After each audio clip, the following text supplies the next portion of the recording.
The moment, that matters. A tale of time, compassion, and awakening. In the mist-covered mountains of a quiet eastern kingdom, nestled between jade-colored hills and whispering bamboo forests, there ruled a young king named Elias. Though still in his prime, Elias was deeply contemplative, often burdened not by politics or power, but by the weight of meaning. He was not a king intoxicated by his crown. Rather, he longed to rule justly, to live with clarity, to never falter in his choices.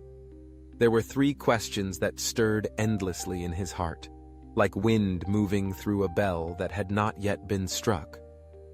What is the most important time for anything? Who is the most important person? And what is the most important thing to do? He asked sages, generals, philosophers, and priests. Each had their own answer, yet none touched the stillness of his soul. Some pointed to the stars, to fate and prophecy. Others placed importance on power, or tradition, or planning. But none spoke with the quiet knowing of truth. So one dawn, without announcement or royal procession, Elias removed his robes of silk and dressed in the clothes of a traveler. With only a loyal guard and his own horse, he set off toward the inner wilderness, where rumor spoke of a hermit monk, one who had renounced the world and all its delusions. For days they journeyed into deeper stillness, where roads faded into trails, and trails dissolved into the forest.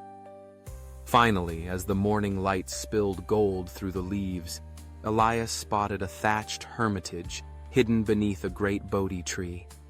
In front of it, an elderly monk was working the dry earth with a worn wooden spade. Elias approached and bowed respectfully. "Master," he said gently, "I have traveled far for 3 answers. If I can know the right time, the right person, and the right action, I will never fail to live wisely." But the monk said nothing. He did not even look up. The spade moved slowly, and the old man's body trembled with each effort. His silence was not dismissive, but like a deep cave, echoing nothing, yet inviting everything. The king repeated his questions with greater insistence. Still, the monk dug, sweat glistening on his sun-darkened brow. Elias paused. He watched the fragile man struggle. Without another word, the king stepped forward, picked up another spade lying nearby, and began digging beside him. They worked in silence. The soil was hard, resisting their effort, but the rhythm of spade against earth soon became a quiet meditation. Hours passed. The sun rose, then softened toward the west. Still, the monk offered no reply, and the king asked nothing more.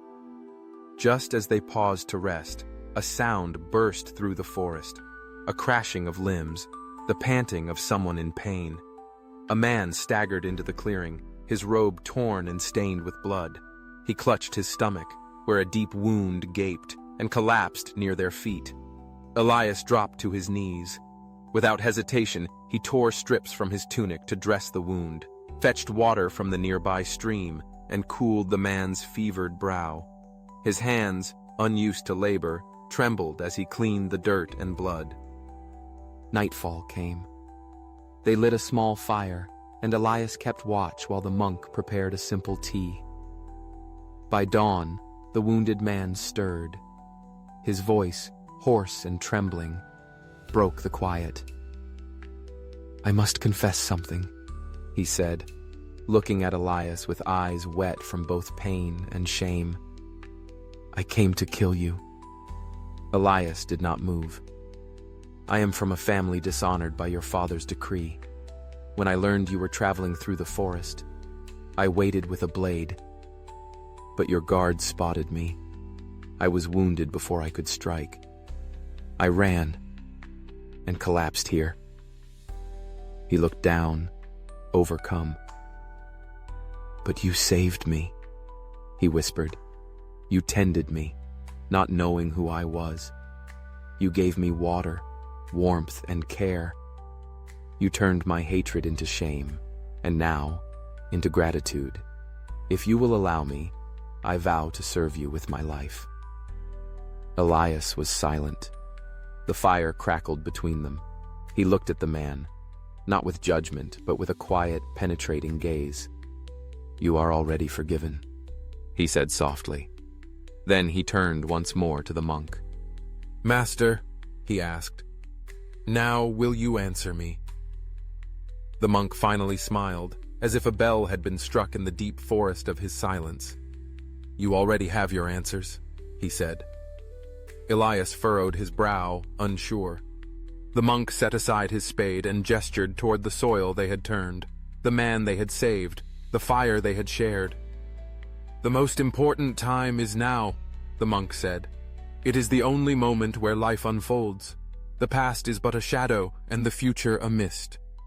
When you chose to dig with me rather than demand answers, you honored the present."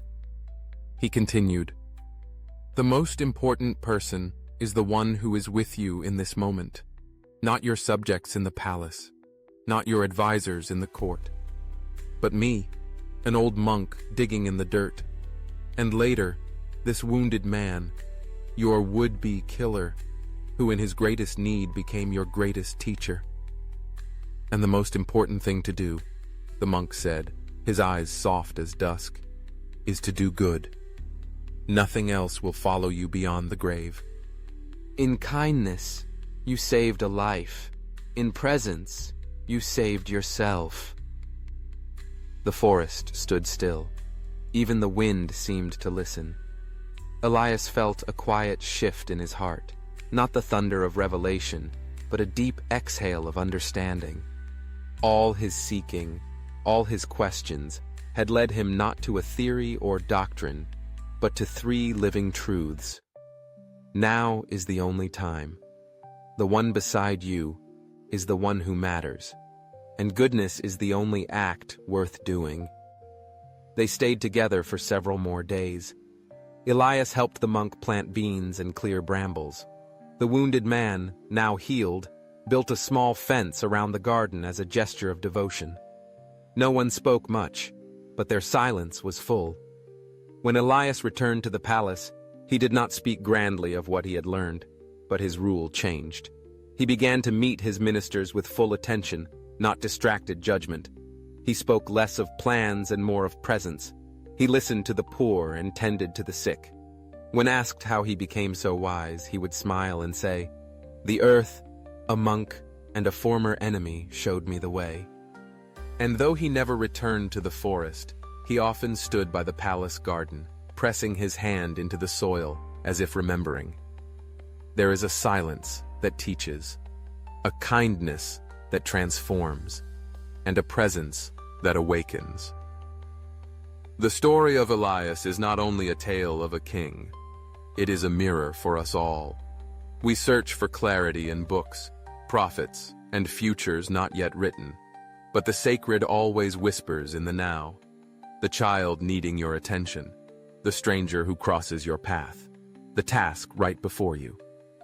We cannot control what has passed, nor predict what may come, but we can show up fully, here, now, and choose compassion. When we live from that place, even enemies may become allies, even burdens may become blessings, and even kings may find peace, because the moment that matters is always this one.